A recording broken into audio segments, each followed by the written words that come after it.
Good evening. It's my honor and pleasure to welcome you to the weekly BW Education Wednesday Wisdom. We've been doing it for 17 plus months. Every Wednesday, we bring stakeholders in education and leaders in education to you. Today, again, we're discussing a very important segment of education, which is higher education. To discuss that, I have three leaders who built educational institutions, who head educational institutions, and have decades of experience in creating the talent for future. Let me introduce all three of our guests, along with my editorial colleague Vasudha Mukherjee, who's the editorial lead on BW Education. First of all, I'd like to welcome Dr. Devi Singh. He's a former director of MDI. I'd like to introduce him like that. First, he's the former director of IMI. He's been vice chancellor of many universities. He continues to be active. He's on the board of FLAME, or he's the chancellor or vice chancellor, but he's very well associated with FLAME, and he continues to make a difference to many lives. Welcome, Dr. Devi Singh. Thank you, Raghi. My association with her goes in more than 2 decades back. I like to welcome Dr. Ramesh Bhatt, who had the good pleasure of meeting 6-7 years back, and since then, it's been a pleasure interacting with him. Dr. Ramesh Bhatt is the Vice Chancellor of the Narsi Monji Institute of Management Studies. Before that, he was at IIM Ahmedabad. Finance is his area of teaching, but now he is in a leadership and a management role. And in my last conversation, his focus on what technology was doing and what kind of technology NMIMS had used to kind of leapfrog and bridge the gap was interesting. So welcome, Dr. Ramesh Bhatt.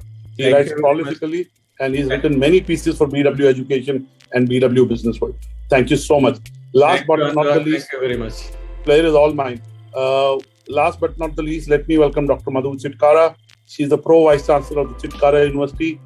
She's very active in building the Chitkara University along with Dr. Ashok Chitkara. And as I said, I had the good pleasure of visiting Chitkara University and, really understood the infrastructure and the passion that existed there. I'd like to welcome my colleague, Ms. Vasudha Mukherjee, who's the editorial lead at BW Education and has been my co-pilot over the last 4 months in all our conversation. Let me start by asking each one of you your introductory comments on what has changed in the last 18 odd months in education, especially higher education. What is good, what is not good, what is permanent, what is temporary, and then we'll get into nuances. Let me start this time with Dr. Madhu Chitkara to give her opening comments. Good afternoon, everybody, and thanks to Anuragji for remembering me for this panel. And I'm very thankful that such stalwarts in education are there. And I think whenever I visited your sessions, physical sessions in Delhi, I was very impressed with your management skill and with your team efforts. So thank you, Anuragji, for again giving me this opportunity. And one thing which I wanted to tell here is that when this pandemic was announced, and because in Chandigarh we are in Punjab and Himachal we have 2 universities. So when it was announced at that particular time, luckily for the last 10 to 12 years, we were into a very digital mode already. So it was technology was we were very good in technology, and for that I'm very pleased to announce that we were very early entrants into the digital world. Because of the technology help already in Chitkara University. So we were not very much upset about it. The only upsetting was that the students were ordered to go back to their respective homes, which was very painful for all of us and painful for the students because they were not ready to go and they were not ready to leave the campuses. So that was the first point of us, was to very safely to send them homes, respective homes. And so within 1 week, I can boast of it that within 1 week, we were immediately shifted to all the online mode. And that transition was very, I think, as a very comfortable, reason being that students, the teachers, the stakeholders, they were already very comfortable with the digital world and technology was at the forefront. So that took us a week only to gather about and to have the meetings with the deans, meeting with all the leaders.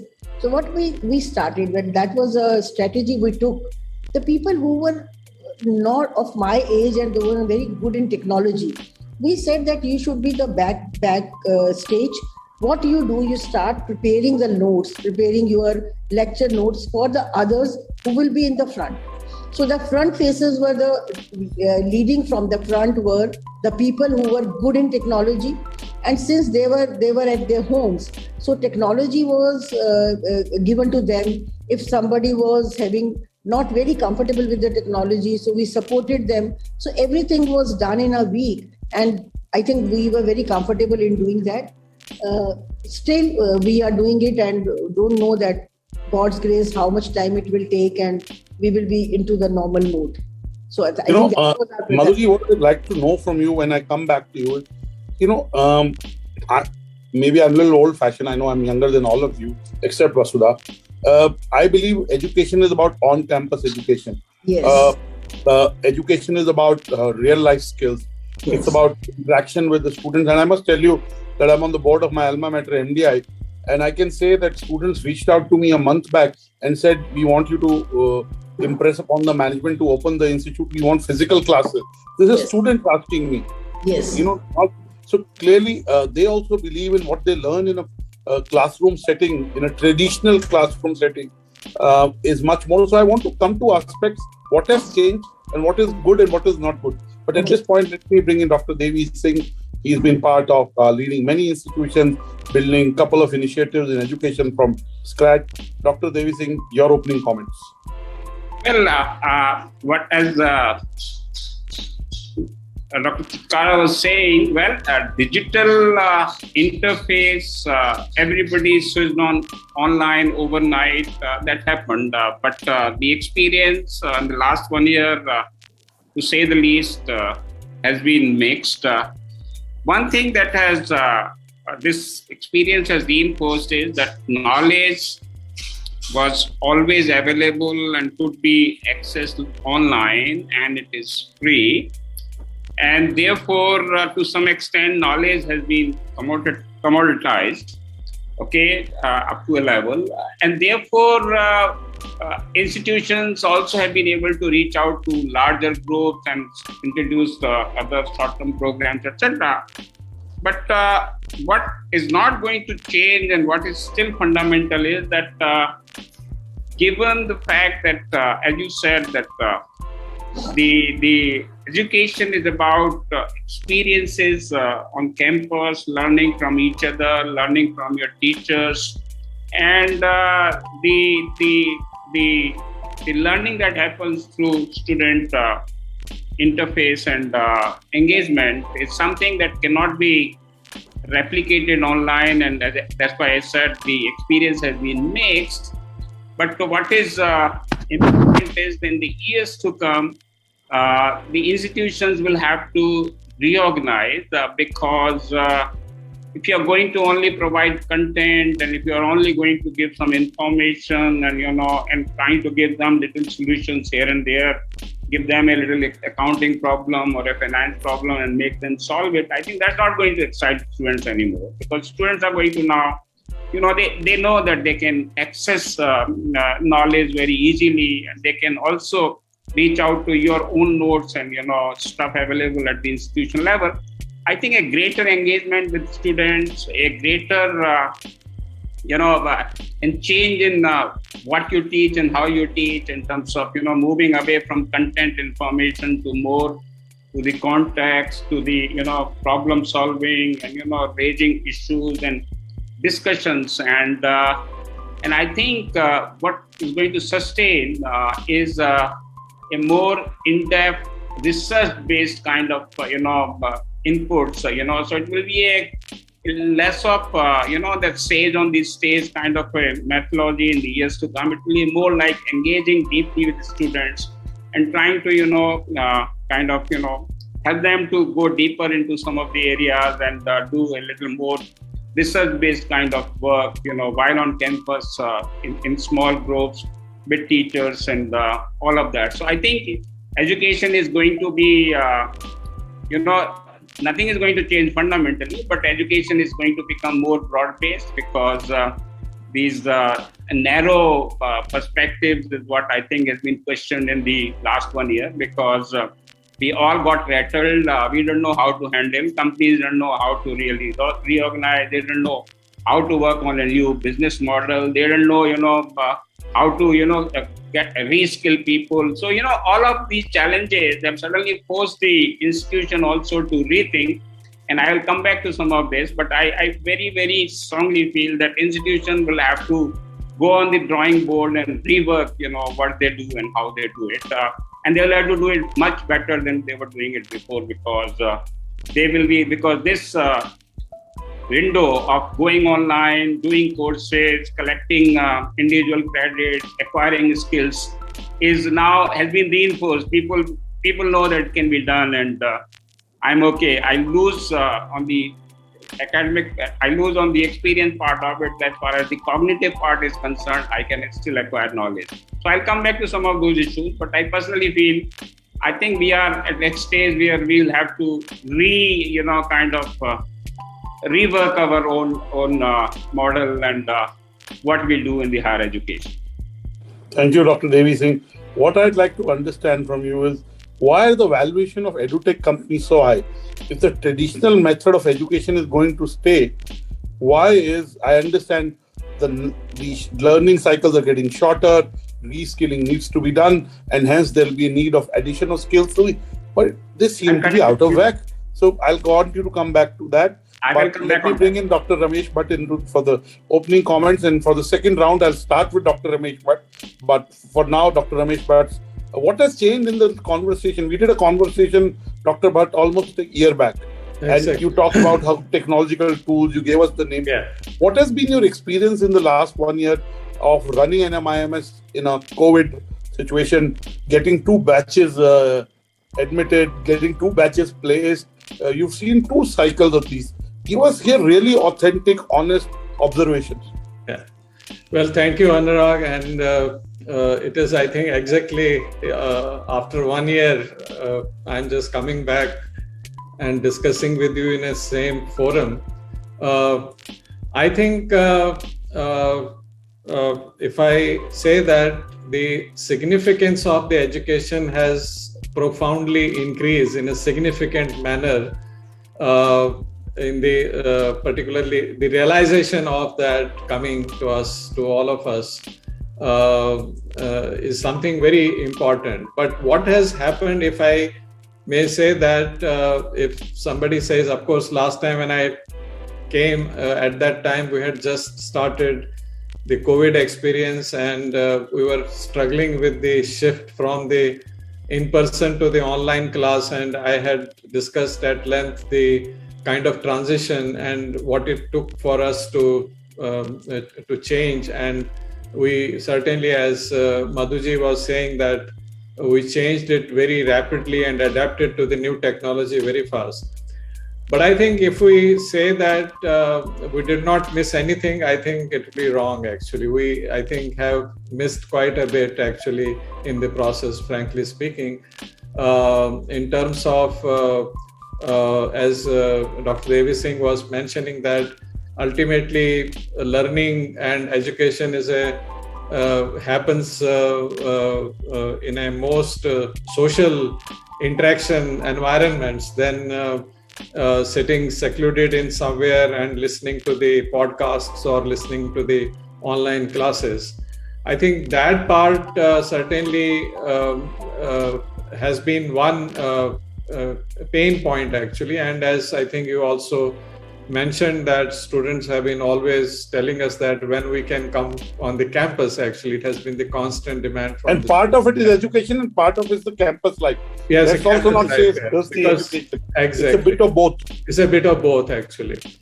But I think what I think we have looked at, I think the most important thing which we observed as we moved from first quarter to second quarter semester, first term to second semester, the realization started coming that there is a bit of hit on the engagement processes at the end of the students, I think.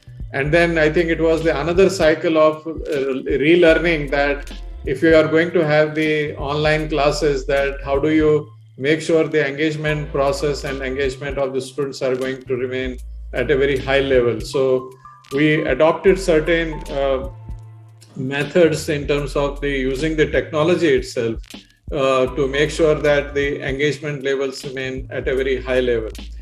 So what I think during the last 1 year, the reflection which also came to us in terms of the change, actually, what I think you asked this question, that what has changed? I think one realization that we all were in the VUCA world, actually, and I always say this, and I think some of my colleagues, I think in the last panel were saying this also, that if this VUCA word was not invented in 1980s, it would have been perhaps invented now, actually. So the question is that I think in the earlier years, when we were face to face, I think we used to take session after session to tell the students what is VUCA word. This time, I think the moment you said the VUCA, everybody knows that what is VUCA word. So we did not find a significant amount of time to teach them what is VUCA word. But I think question was that, okay, how do you really strategize in this VUCA world? How your learning technologies will change? What you will change in terms of your curriculum? And that is where I think we started looking at that if you have to really excel in this VUCA world, particularly to handle the volatility, you have to respond and not to react. Respond is basically a much more measured and calculated move rather than reacting, which may be without any thinking and simply reacting to the situation. If you are working in uncertain situations, then how do you ensure that you are not going down by fear factor and not taking the decision? So how do you make sure that the students take the decisions and help them to really understand that you need not to get bogged down by the uncertainty and not be fearful, but you take the decision. In terms of the C, which is the complexity part of it, that focusing on that whenever you look at the problem, bring a little bit of clarity in your mind that what you are focusing on. And to address the ambiguity, we started helping the students to do this mindfulness workshops and going through the route of meditation, so that this is the best way to handle the ambiguity is to calm your mind and find out the way forward, kind of a thing. The other, I think, realization which came to us at the end of the second term was the fact that we are in a situation that what we are teaching today, it is not going to remain relevant tomorrow. So how do you really make sure that your students become the self-directed learners, actually? How do you make sure that they try to learn, and tomorrow if it becomes irrelevant, they unlearn and they relearn certain new stuff? And at the same time, I think our subjects started focusing on more in terms of the humility, empathy, resilience, agile teams working, sustainability issues. I think these have become now much more focused manner in our courses. And we had a lot of meetings with the faculty that how we change these courses to bring these concepts actually in teaching, which perhaps in the earlier they were there, but you will just go just a passing reference to these points. But I think agility, resilience, empathetic behavior, emotional quotient, all these have become something very critical, and we started emphasizing it more and more. And also, I think realization of the fact that how do you increase the students' ownership in the whole process? That's where we started focusing on. And as we go in the discussions, I think I may just throw some light on some of these factors and interventions which we adopted to ensure these kind of things. So these were Professor Dr. Bhatt, let me ask you very bluntly. Has, I'm making it simple. The stakeholders in the education and learning are the teachers, the administrators / the college management, students, and if I may say parents. But let's keep parents out. Do you think the teachers have been able to adapt well? When you look at your own professors, I'm not talking especially about your college, Dr. Devi Singh's college, Chitkara University, but as a whole, do you think the teachers have understood what are the changes needed, and have they been able to perfect it, or still there is a kind of work in progress there? I think it's a work in progress. I think it will, because I think the moment you got disconnected from the physical world to this online world, I think there were many unknowns actually before us at that point in time. I think the first priority at that time was to just ensure somehow that we are able to ensure the continuity of our programs and continuity of our plans, actually, whatever we are doing. I think that was the first priority. But the moment we stabilized ensuring the continuity, suddenly this realization started coming in that what are we missing in this world, actually, what we had in the physical classrooms kind of a situation. And then I think that discovery had led to many solutions, which are still, I think, not perfect, actually. Like say, for example, if I have a class of 40 students and I want to do some case discussion, I still have a lot of technologically, it's not possible to do that effectively as we do in the classroom kind of a situation. But we are moving towards that kind of an situation where I think we will feel. But I think if I ask me today, no, we are not there in a perfect say, and we do not have the perfect satisfaction that, okay, I did this case discussion in the class and it has gone well, actually. But I think attempt is being made towards making that happen, actually. Okay. Dr. Devi Singh, let me get you into the conversation. Again, you interact with the cross spectrum of, B school professors, directors, owners. Do you think have the education providers, both the teachers and the professors, have they kept pace? What should they do to be relevant in a post-pandemic world? No, I think, as I said, it was, though Professor Bhatt was saying that responding responsibly rather than reacting. So the response was that, okay, this has happened and somehow we still need to engage with students and provide them the required education.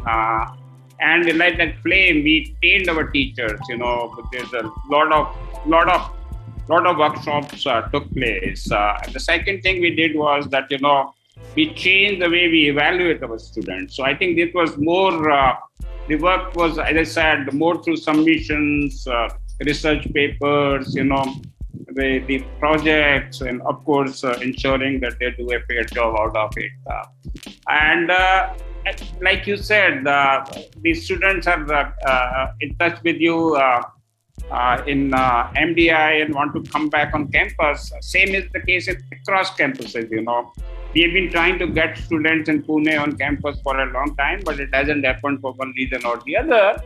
But the fact is that even teachers are anxious to go back to the classroom and, and engage with and, and bring that excitement back.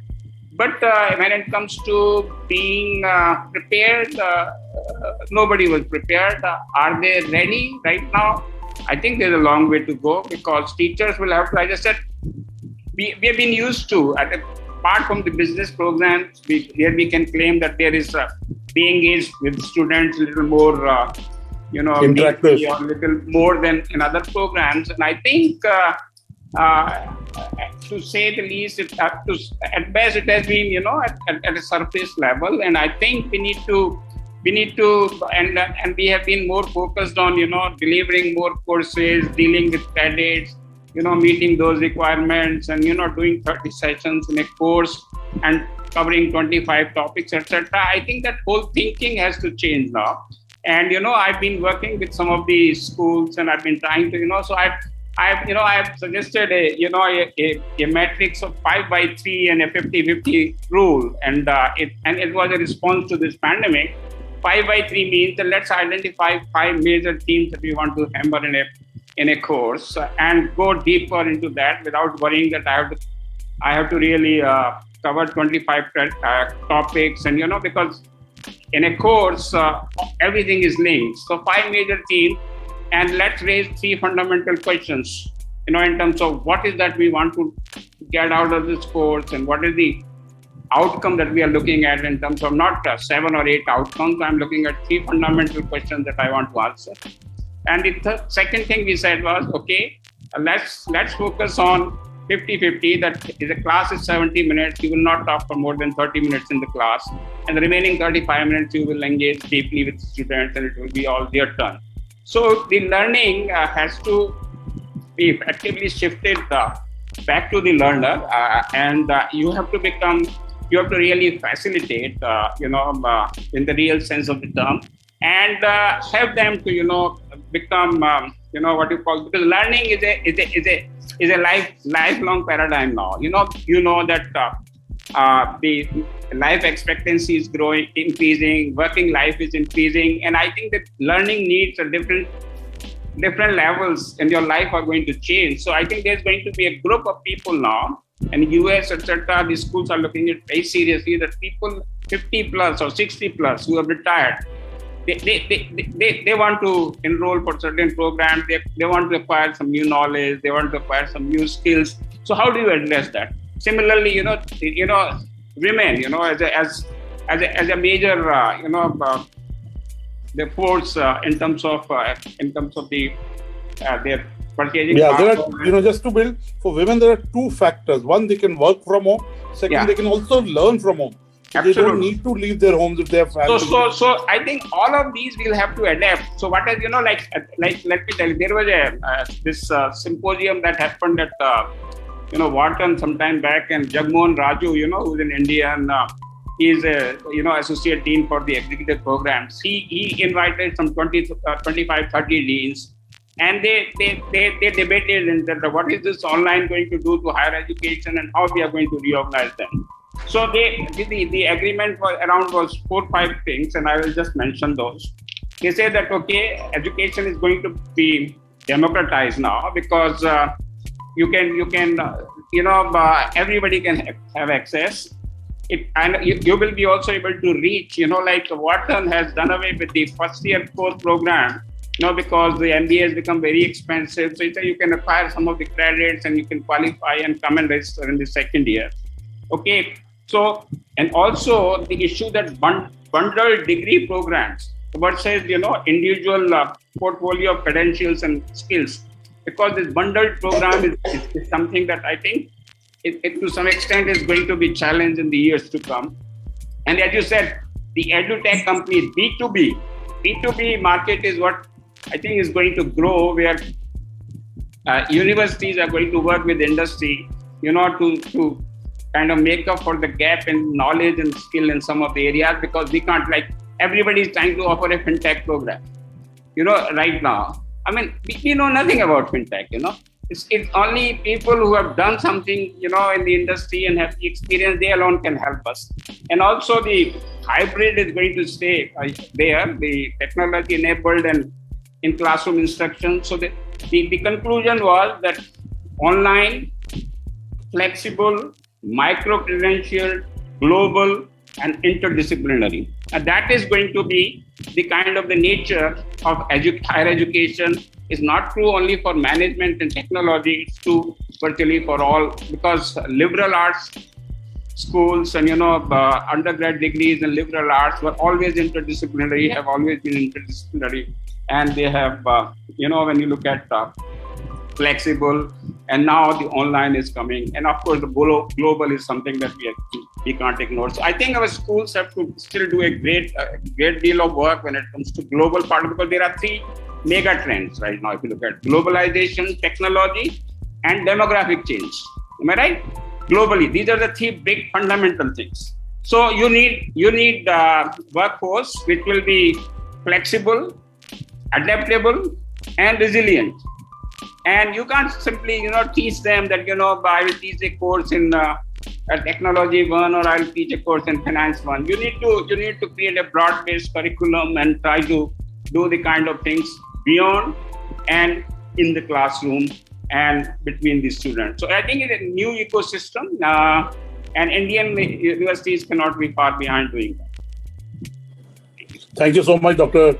Devi Singh. I'd like to bring in Dr. Madhu Chitkara. Dr. Madhu Chitkara, you heard the honest critique that both Professor Ramesh Bhatt said, that teachers kind of adapting to the new normal is still work in progress. Dr. Devi Singh contextualized by the 5 words that will define 5 trends the future of education. Though I could disagree with one or two, at least in the short term, rather than democratizing education.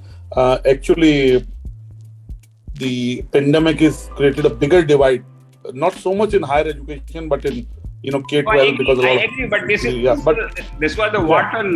This was the Wharton. Totally agree with it. So, Dr. Chitkara, now when you've done 2 batches, enrollment, 2 batches placement, what were the challenges that you faced? I think first of all, Amrajit, it was all a challenge for all of us, especially for the trainers, for the mentors. And I think we have made it an opportunity. You asked one thing, that what was the role of teachers during this pandemic. So I think we must pat ourselves and appreciate the efforts of all the teachers across the globe, that they were actually the frontline warriors, because they were because of their efforts, whatever they were able to do it with keeping in mind their old thought processes, or whatever they are into, whichever they are working. So they worked so well that it was not declared a 0 year, and the students were able to grab whatever best it was possible for us. So I think that is a very pertinent question for all of us, that what happened with the placement and what happened with the industry alliances. So I think we were very lucky. Maybe other universities were also lucky that at this point of time, all the stakeholders came to our rescue, especially the industry. And I think normally many industries are visiting Chitkara University, and they are doing the placements drives here. And sometimes the common pools were there, campus placements were done. But this time also, they were so positive that they said, because there was one concern to our Chief Minister, Honorable Amrinder Singh Ji also, that he asked us, all the university in Punjab, that what will happen to the placement of our kids. So we asked there should be a common platform where the government, the academia and the industry should be on one platform to talk about it. So on that day, we planned one thing, and the 20 leaders from the industry came and they said, don't worry, it is our concern also, and we will do everything online, and we will give them the placement and the internship also. So I think that was a great effort done by the industry. They came to our rescue, and all the placements were done as it was happening before the pandemic. So I think that way we were very lucky. I don't know about the other universities, but luckily our students were placed and they were working from home. The jobs were given to them they were working, sitting at home and doing all the jobs. Now, the second thing which was a great rescue to us was that globally we are connected to 165 universities at this point of time, out of 45 countries across the globe. So what we did was, normally there was a global week in our university, and it's a very common activity which is happening for the last 11 years, that the leaders are coming from all across the country, all across the universities where we are associated with them. Physically, they were coming to our campus to take one module each, and not only in one course, but in all the schools. We have 13, 14 schools. So they were taking the module and they were evaluating also. So now then we talked to them that since this time physical presence will not be possible, so what will be in our kitty? They said it is not a problem.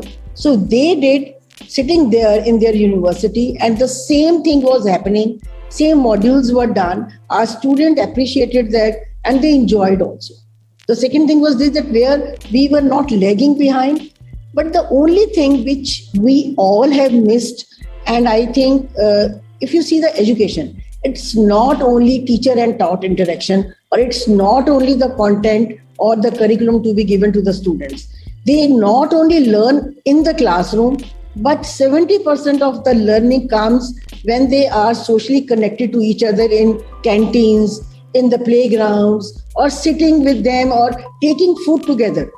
They are एक दूसरे से लड़ाई करके food खींच रहे हैं, वो उसका रोटी खा रहा है, वो उसकी भिंडी खा रहा है. So I think that type of things you learn a lot. That is as a collaborative learning, which is only possible when physically they are on the campus.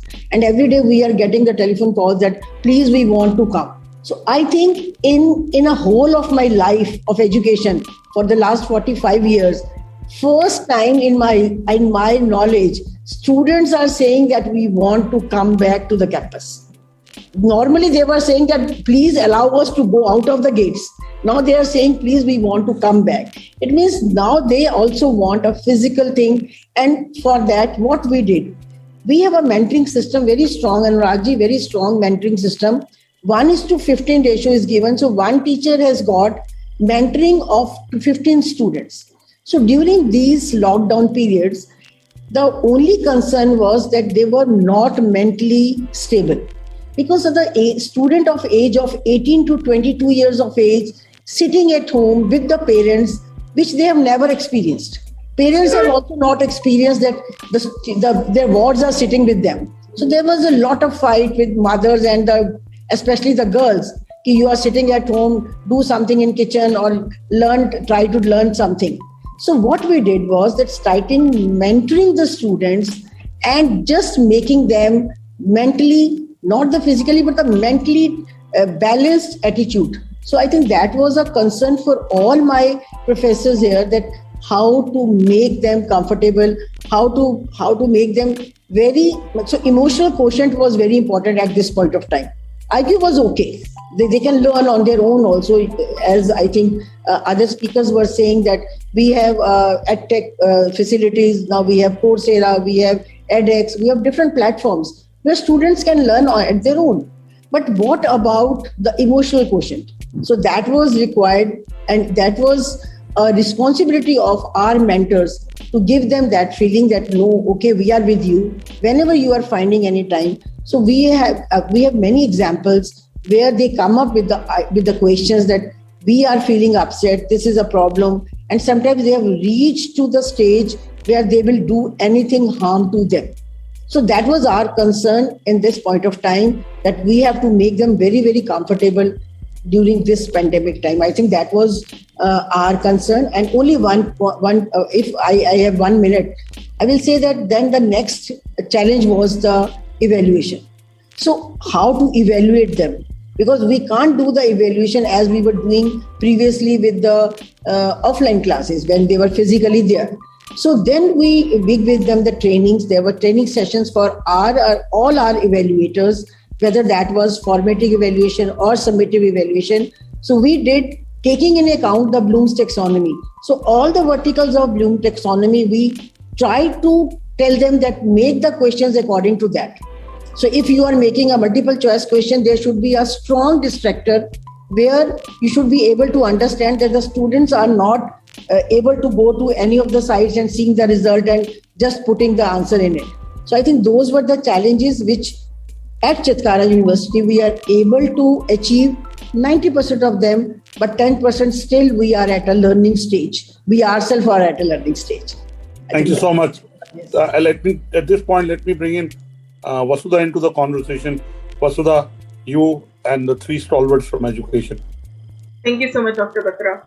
And thank you, panelists, for joining us today. And I actually wanted to talk about something, we're talking about the future of education, and a lot of you have expressed, about how all the students want to come back to campus.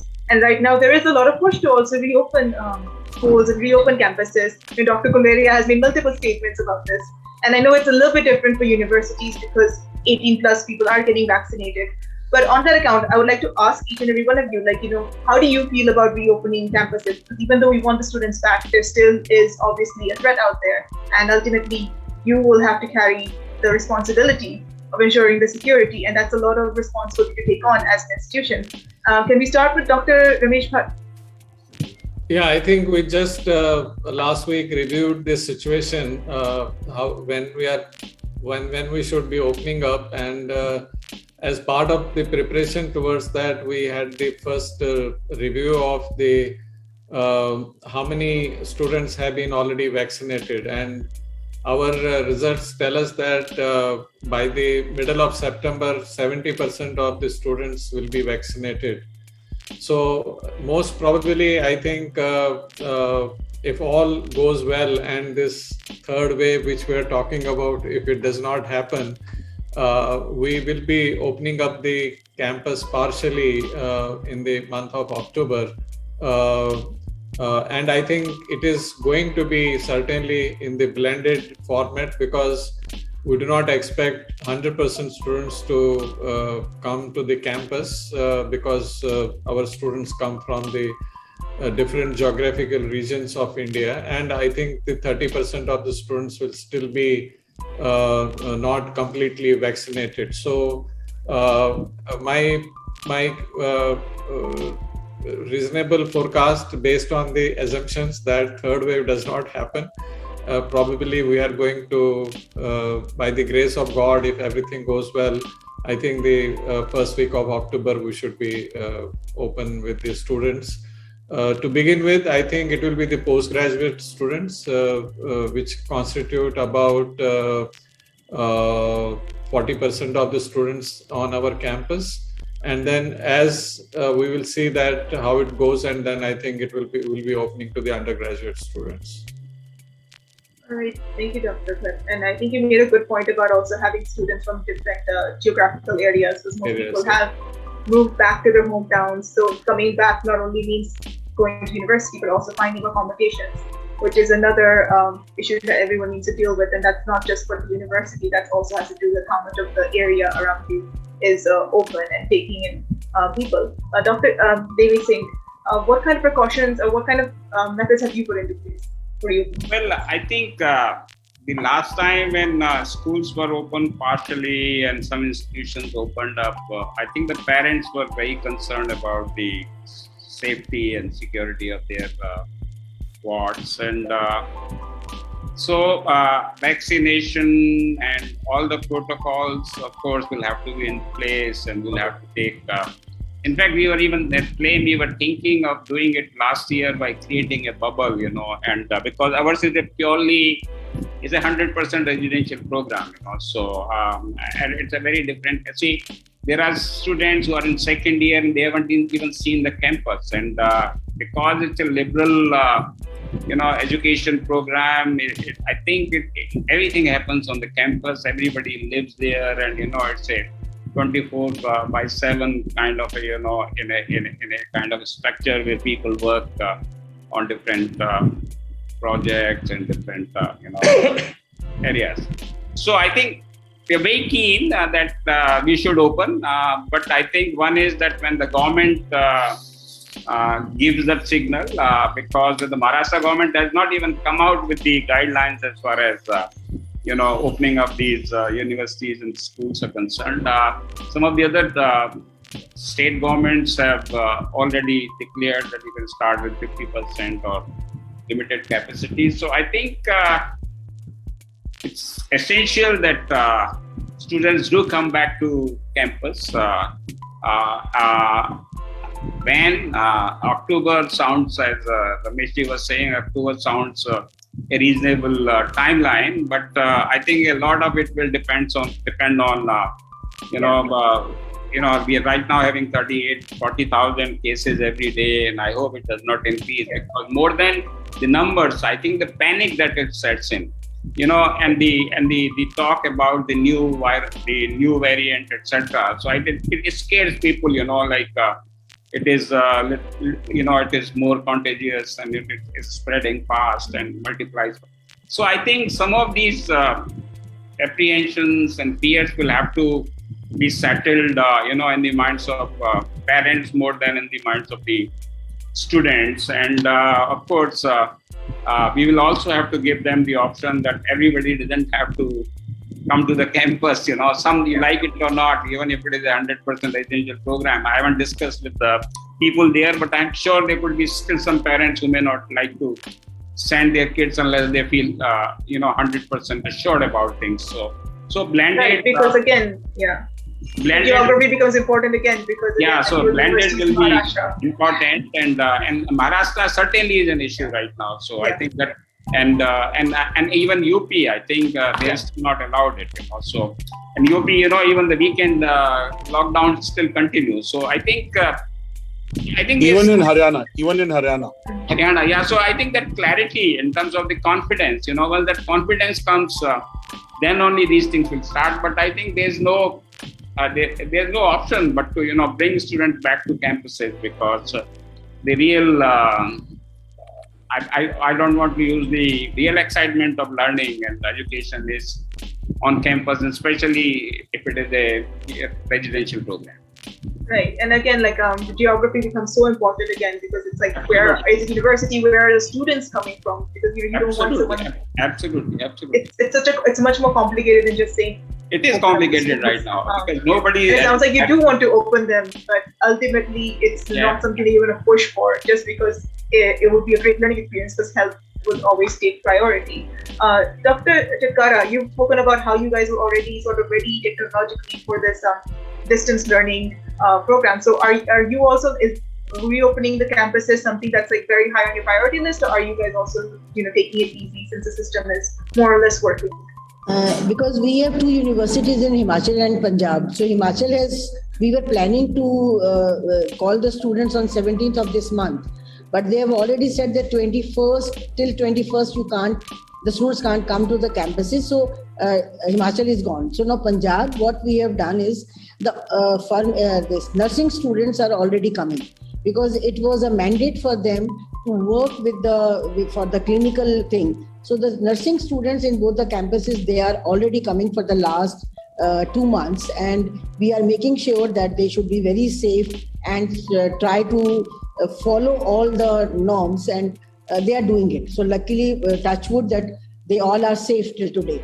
So in this campus, we have planned everything. All the leaders were there, and we have asked for the consent from the parents.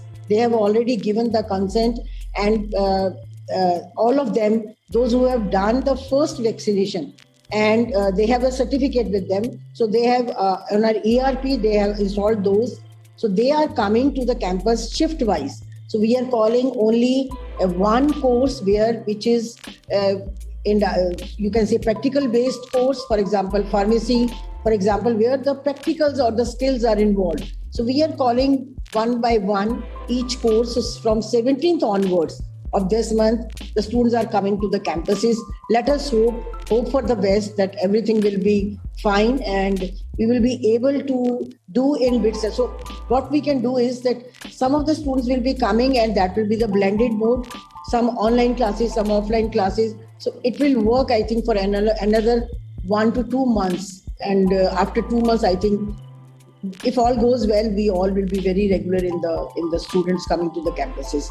I think still today we have planned this. If all goes well, 17th of August will be a D-Day for my students. Some of the courses, students from some of the courses are coming physically to the campus. Let's hope for the best. Thank you, Dr. Chitkara. Sometimes I forget when I'm on mute. But what I find so interesting also about all your responses is how much of it is also based on what your students have told you, and the amount of communication that's happening between the institute and parents and the students when making these kinds of decisions, because it's not something, I mean, maybe I was out of the loop, it's not something I'm very used to hearing about, and that's the change you've seen over the last 18 months. And tomorrow is International Youth Day. And it's interesting because this time the topic is about planetary health and sustainability.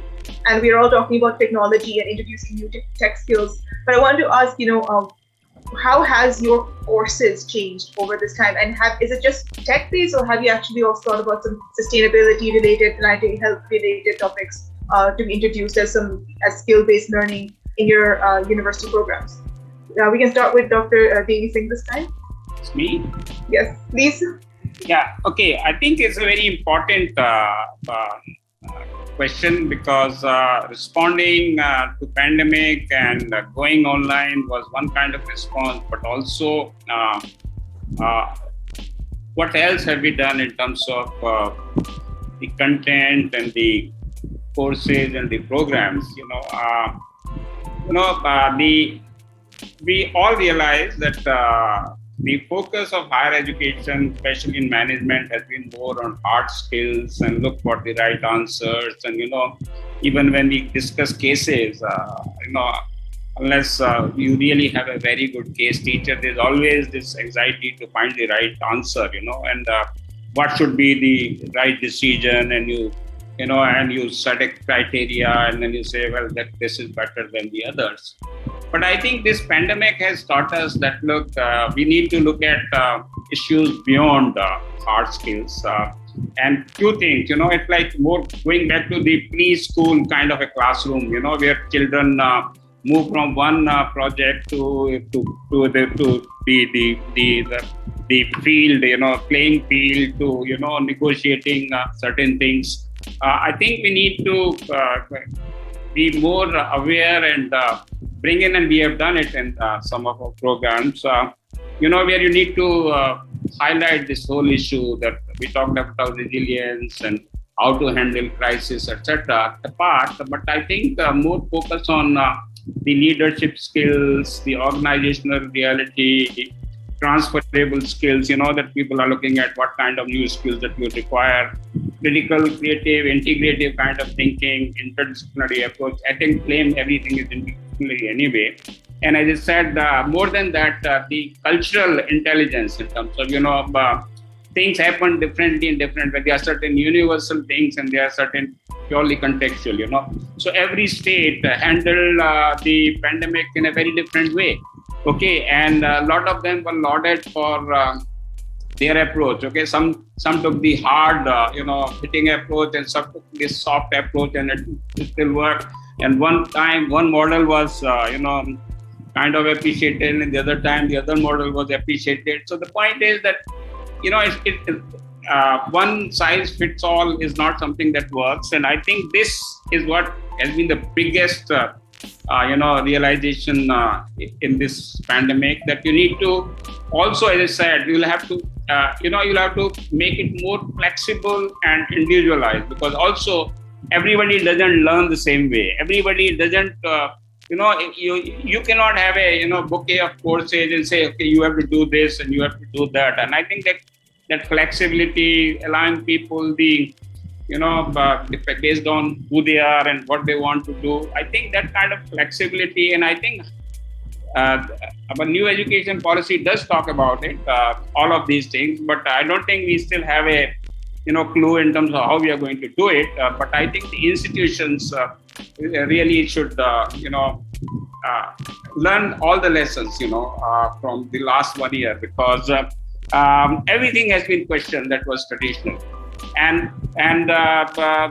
cost cutting doesn't work always, but cost cutting was important. But how do you look at different ways of, so that the way companies have emerged in the last 1 or 2 quarters, their margins have increased. It's not only cost, but they have done other things, So I think it's a more holistic, more broad-based, and with depth. So I'm always a big votary of the T model, that there has to be a lot of breadth at the top, and there has to be a kind of deeper understanding in some of these areas.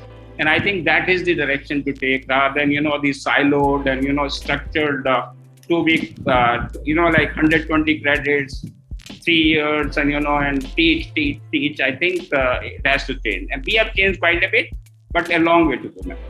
Absolutely. Thank you so much. Yeah, Rasna, go ahead.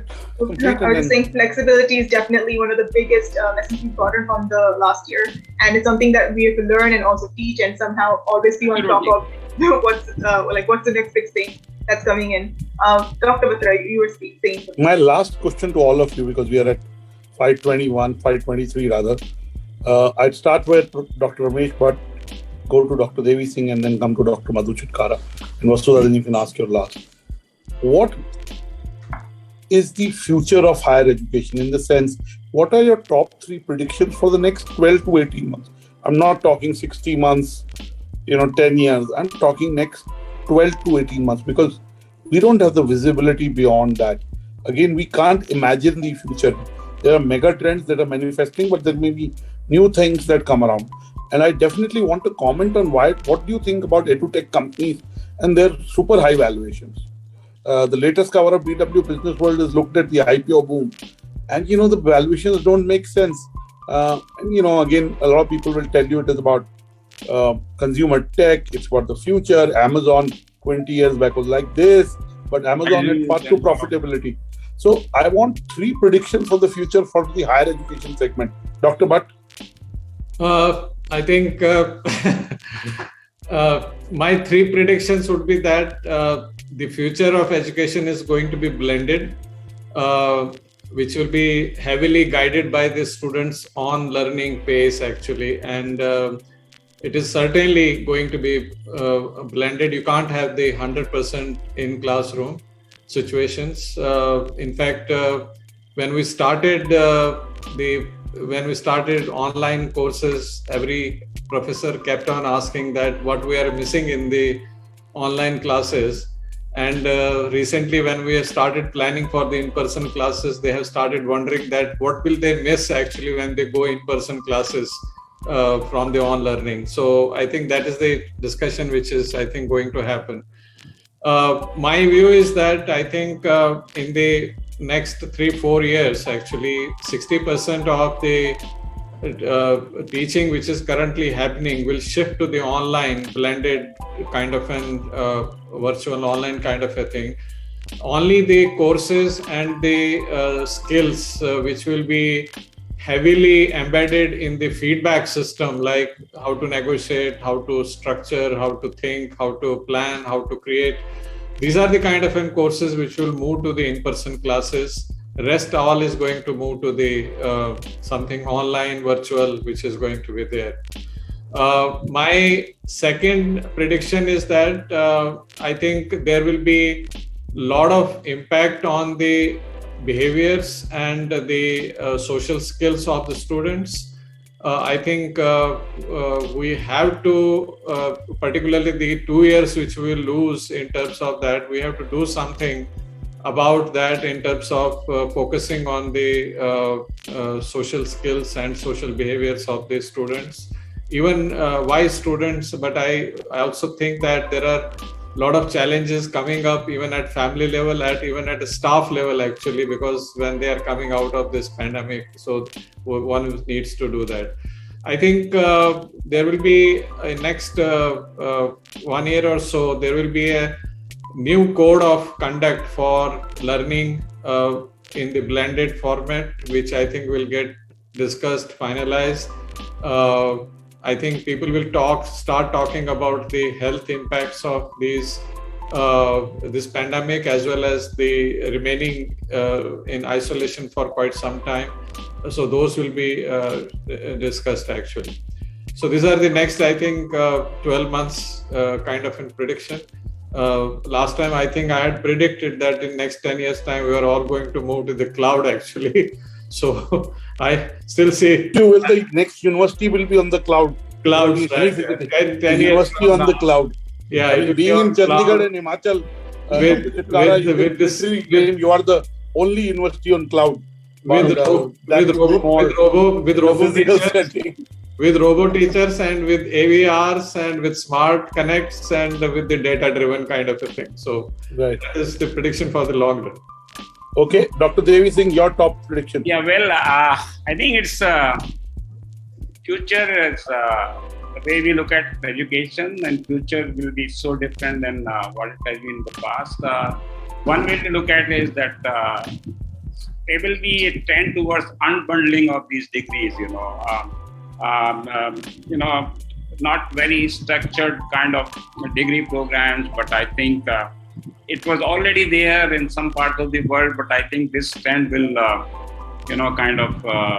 grow globally, and you can pace your programs. You can unbundle, and pick and choose depending on the requirements as the requirements of the market and job change, and finally claim for a degree eventually. So online is going to stay, whether it will be 60%, 40%. I would also say universities are not going anywhere. Universities will have to will remain there, but they will have to create a new value proposition as far as the students are concerned, beyond the the cognitive and the knowledge. You will have to focus more on the individual and and give them a lot more opportunities to do and explore. So that's point number 2. And point number 3 is that knowledge, as I said, is like if you're looking at the gig economy and looking at if the jobs are going to become it will be a combination of part-time engagements or engagements like plug in key, kind of plug and play. So it's yeah. You add on different skills. It's like a buffet, and you choose what you need to choose. So and that's what the I think new education policy envisages. To that extent, that's where the elite tech and like upgrade, and some of these people will come in. Like that is already the cloud happening already. So I can go and get whatever I need from that system. And the final trend I find is that it will see more mobility across the globe when it comes to students and and academic fraternity, because the world has been integrated so well in the last 1 year, for virtually everything. And I think both through the online resources, I think the mobility in terms of academics and students will grow. So other than what Professor Bhatt is saying, I see these 2 or 3 things happening in addition to what we are saying. Finally, Dr. Madhu Chitkara, your view. I think now the future will be that, first of all, we have to understand that we have to increase the capacity building of our professors, our teachers, and all the stakeholders, because it's very important. We have seen the people who are not very technology savvy, and they have struggled a lot. So I think our next motto should be that everybody should be very conversant with all the technologies, all the softwares, and how to deal with it. So I think there should be training sessions in our campuses where the people who were lagging behind and where they needed help, so now they should be trained for that. And the second is because now we have to follow NEP and we have to implement NEP. So there are some of the verticals where we have to work very, very hard. One is the ABC. I always say that academic bank of credits, if that will start and people will start taking the credits from one university. Now, for example, my student is taking clearing one module from Narsi Munji University, or one is taking one module from the university from where the Devi Singh ji is taking care of it. So we have to take those credits into our system, and that bank of credits will be giving benefit to that. So I think that will be again our next vision, that how to go for ABC. And the third point, which is very important for all of us to understand, is that multidisciplinary approach. So how we have to go for it, how the students and the teachers have to make very, very comfortable with that, taking one module from other discipline and merging it into the parent discipline. So I think that will be our challenge for all of us, because NEP came into the pandemic. Bilkul middle of the pandemic, NEP came. And if you see NEP, it's such a good, I think, policy. If we work very efficiently in this, we will do the wonders in it. And there they always talk about the digital campuses. So the future of our country or the world in education will be always a blended mode. This type of situation will have to be there. So some online, some offline. Sometimes they are doing the projects. So in this way, there will be a department which will come to our rescue. That will be the Department of Research. So if they start doing some research, they start working on the inquisitiveness of their domain. So there will be the results, and they will work very closely with the researchers to give the solution to the society. And they should start working on not asking for the jobs, but creating job for others. So I think this should be the future, and we should, give the benefit to the startups, started giving them the seed money so that they can employ others and they can give this ecosystem a different meaning. So this will work if this type of situation happens. So I think future will be very different for all of us, and great challenge. Thank you so much. Vasudha, your final question and we can wrap it up. Thank you, Dr. Batra. In the interest of time, I would just like to ask the same question that Dr. Devi Singh has already answered, which is basically, over this course of 18 months, what are some important lessons that you think should be incorporated into your education curriculum, aside from, learning new technologies? Dr. Chitkara, can I start with you?